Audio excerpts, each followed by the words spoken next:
चलो जुओ दाखला नंबर 2 आपने आप्युं छे dy bye dx plus 3y बरोबर e−2x અને આપણે સરખાવીએ dy by dx plus p of xy બરોબર q of x તો તમને ખ્યાલ આવશે કે અહીં આપણને શું મળશે તો p of x બરોબર કેટલા મળ્યા 3 અને q of x બરોબર મળશે e−2x ઓકે હવે આપણે શું શોધવાનું હોય તો કે if શોધવા માટે આપણે શું કરશું if બરોબર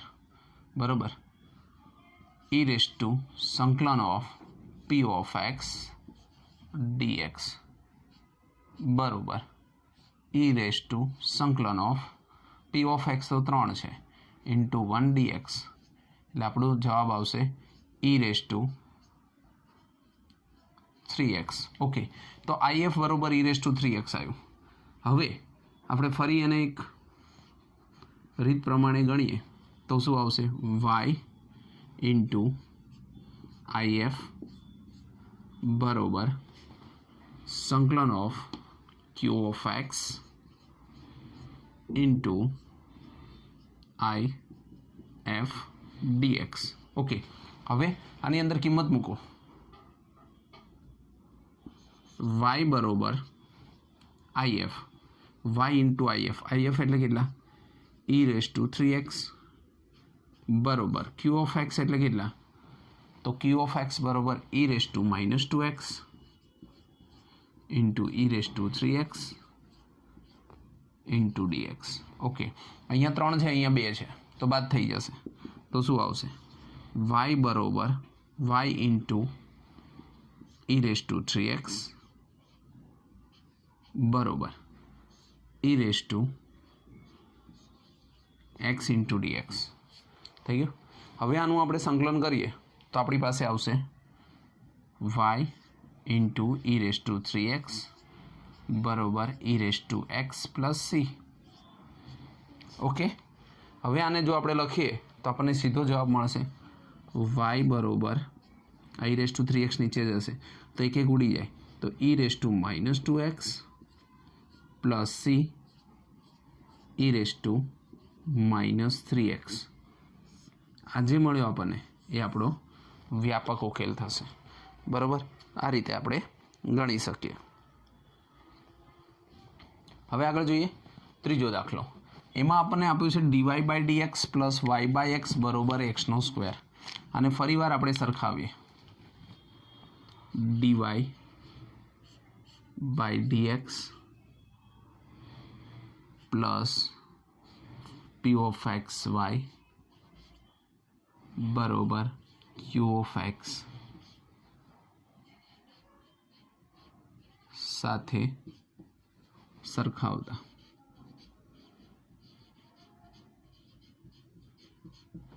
બરાબર આની સાથે આપણે સરખાવશું તો આપણને શું મળશે p of x y નહીં લેવાનો એનો મતલબ કે p of x બરોબર 1/x y નહીં લેવાનો એટલે શું વધ્યું 1/x અને q of x બરોબર x² કે થઈ ગયું અહીંયા p of x મળ્યું હવે આપણે શેની જરૂર છે તો કે if બરોબર e સંકલન of p of x dx કિંમત મૂકો e−1/x dx 1/x એટલે e log x અહીંયા આપણે શું કહી શકીએ e જ્યારે પણ આવું આવે તો યાદ રાખો e log e બરોબર શું થશે 1 આની જગ્યાએ તમે 1 લખી શકો એનો મતલબ કે આપણો ઉકેલ આવ્યો x બરોબર જે બાકીનો ભાગ હતો આટલો ભાગ શું થઈ ગયો 1 થઈ ગયું એનો મતલબ કે if બરોબર આપણી પાસે આવ્યું if બરોબર x મળ્યો હવે આની ગણતરી આપણે લખીએ તો આપણે શું લખી શકીએ આપણી પાસે હતો વાય ઇન્ટુ IF બરોબર સંકલન of Q of x into IF dx. Q of x બરોબર IF ઇન્ટુ DF. હવે કિંમતનું કહો y ઇન્ટુ એક્સ, અહીંયા y છે, IF એટલે x આવ્યો બરોબર સંકલન ઓફ Q of x, એક્સનું સ્ક્વેર હતો, IF એટલે x આવ્યો ઇન્ટુ dx. એક્સનો સ્ક્વેર ઇન્ટુ એક્સ 1 કેટલા થશે, એક્સનો ક્યુબ dx. શું કહી શકો, એક્સની 4 ઘાત by 4 plus c y into x બરોબર. તો વાયને કરતા બનાવીએ, એક્સનો ક્યુબ બાય 4 પ્લસ સી એક્સની -1. આ જે ઉકેલ મળ્યો આપણને એને આપણે સમીકરણનો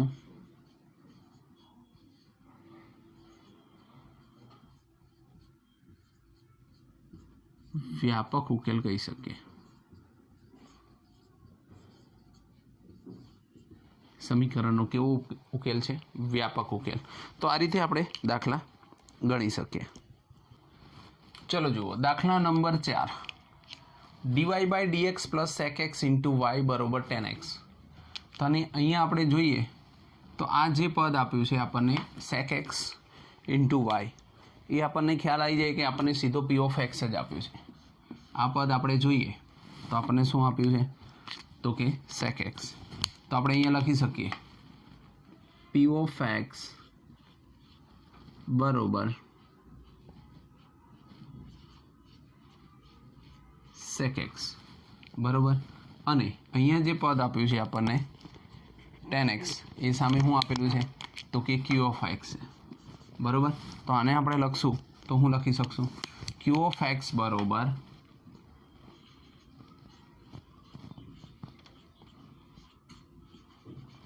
tan x થઈ ગયું. હવે આપણે જ્યારે આને IF આપણે શોધવાનો હોય, p of અને kx આપણે સરખાઈ દીધા. હવે આપણે ડાયરેક્ટ લખશું, y ની આગળનું પદ હોય એને p of x કહેવાય. હવે આપણે જ્યારે એને IF શોધવા જઈએ, IF બરોબર, જ્યારે IF શોધીએ તો આપણે શું આવે, પહેલાં e રેઝ ટુ સંકલન of p of x dx બરોબર ઇક્વલ ટુ, હવે p of x એટલે કેટલા, તો e રેઝ ટુ સંકલન ઓફ sec x dx, કેમ કે p of x એટલે sec x ઇન્ટુ dx. તમે આનું જ્યારે સંકલન કરો તો શું આવશે, e raise to log mod sec x પ્લસ tan x બરોબર. sec x નું વિકલન આવું થઈ જાય, પણ e log e હોય એટલે 1 થઈ જાય. તો આપણો જવાબ આવશે sec x પ્લસ tan x. ઓકે, તો આ IF મળી ગયું આપણને. હવે IF ને આપણે ગોઠવીએ સમીકરણની અંદર તો શું આવશે, y ઇન્ટુ IF બરોબર. હવે આપણે જ્યારે ગોઠવીએ ત્યારે સંકલન ઓફ, અહીંયા શું આવશે, q of x into IF dx. ચલો સમીકરણ મૂકીએ, y into IF means sec x પ્લસ tan x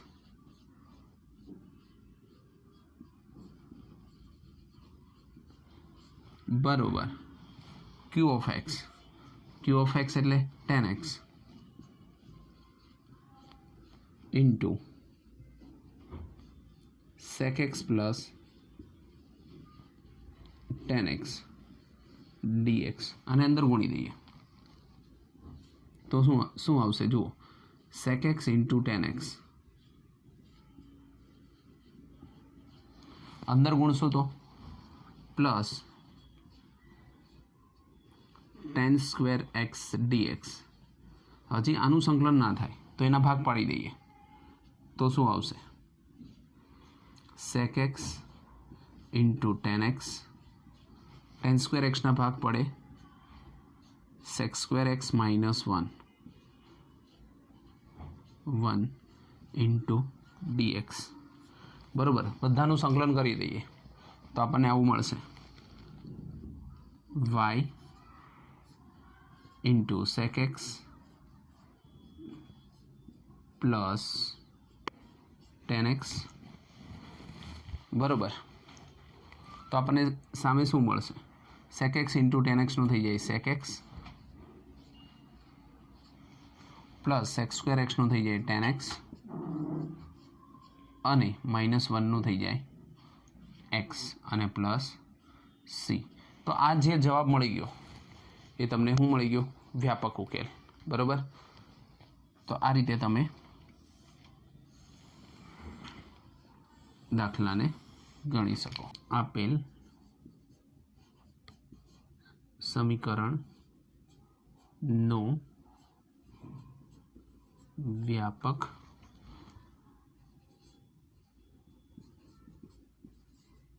ઉકેલ છે.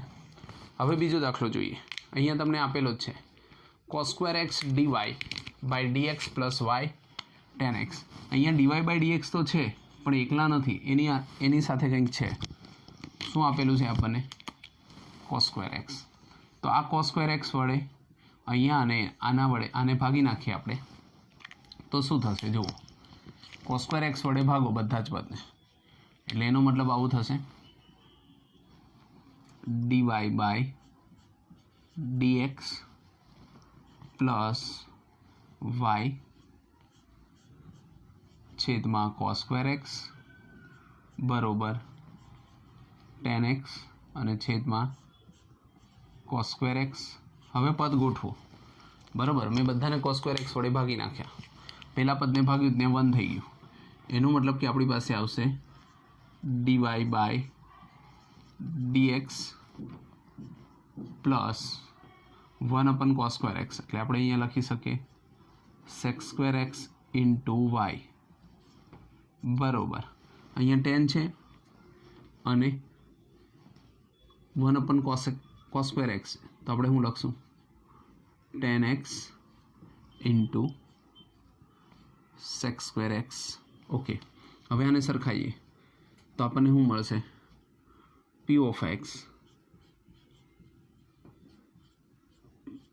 એક્સ બરોબર sec સ્ક્વેર એક્સ અને q ઓફ એક્સ બરોબર tan x into sec square x.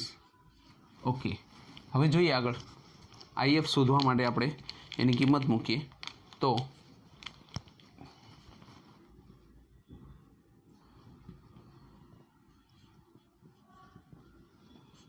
IF બરોબર e રેઝ ટુ સંકલન of p of x dx. Okay, બરોબર e raise to સંકલન ઓફ p ઓફ x એટલે શું આવશે? sec સ્ક્વેર એક્સ અને dx. હવે sec સ્ક્વેર એક્સનું શું થાય? તો ટેન એક્સ થાય, તો e raise to tan x. Okay, આ IF મળી ગયું. હવે IF મળ્યા પછી આપણે શું કરીએ? તો આપણે એની કિંમત મૂકીએ સમીકરણમાં y ઇન્ટુ IF બરોબર સંકલન of q of x into IF into dx. Okay, બધાની અંદર બધા દાખલામાં એક જ સરખી પેટર્ન છે. આની આ જ વસ્તુ કરવાની, IF શોધવાનો, પછી yની અંદર q ઓફ એક્સ આ રીતે સમીકરણ મૂકવાનું. હવે IFની કિંમત મૂકી દો તો શું આવશે? y into e raise to tan x બરોબર q ઓફ એક્સ શું આપેલું હતું? Tan x into sec square x અને IF મૂક્યો, QX મૂક્યો. IF શું હતો? e raise to tan x into dx. જો આટલા બધાનું સંકલન આપણે ના કરી શકીએ, પણ અહીંયા e⁻10x આપ્યું છે. જો એના બરોબર તમે t ધારી લો તો એનું વિકલન કરો તો sec² dx થઈ જાય. તો જોઈએ કેવું પદ આવે છે. i1 અને i1 નામ આપી દઈએ. તો i1 બરોબર 10x into sec² x into e⁻10x okay into dx. અહીંયા આપણે આદેશ લઈએ 10x બરોબર t. આદેશ લેતા તમે 10x બરોબર t આદેશ લઈશો તો 10xનું શું થઈ જશે? sec² x dx બરોબર dt. બરોબર, જ્યાં sec² x dx હોય અહીંયા dt થઈ જાય. તમે જોઈ શકો sec² x dx એની જગ્યાએ શું થઈ જશે? dt. હવે આની આ કિંમત આપણે સમીકરણમાં મૂકીએ. i1 બરોબર sec² x dx બરોબર dt. તો અહીંયા શું લખાશે? dt. 10x બરોબર તમે શું લીધું? t. તો t ઇન્ટુ e⁻t. ઓકે, આનું ખંડસ્થ સંકલન કરતો t એમનું સંકલન ઓફ e⁻t dt minus d by dt e⁻t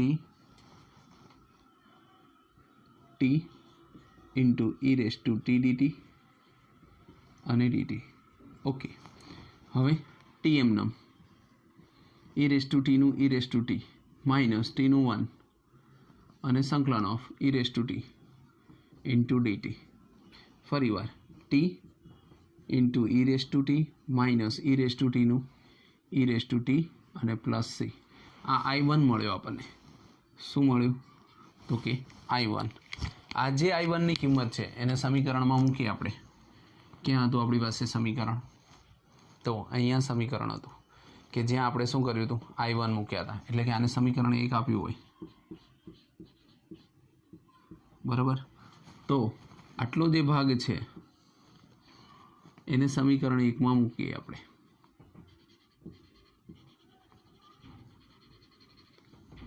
સમીકરણ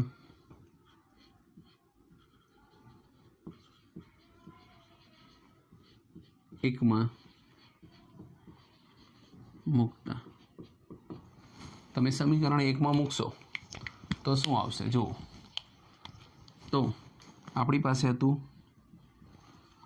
y ઇન્ટુ e⁻10x અને અહીંયા શું આવ્યું? ટીની જગ્યાએ 10 મૂકો. 10 e⁻t કોમન નીકળી જાય એટલે કે e⁻10x t minus 1 10x minus 1 plus c. હવે e⁻tx વડે ભાગી નાખો તો y બરોબર 10x minus 1 plus c into e⁻10x. બરાબર, આવો આપણી પાસે જવાબ આવશે જે વિકલ સમીકરણનો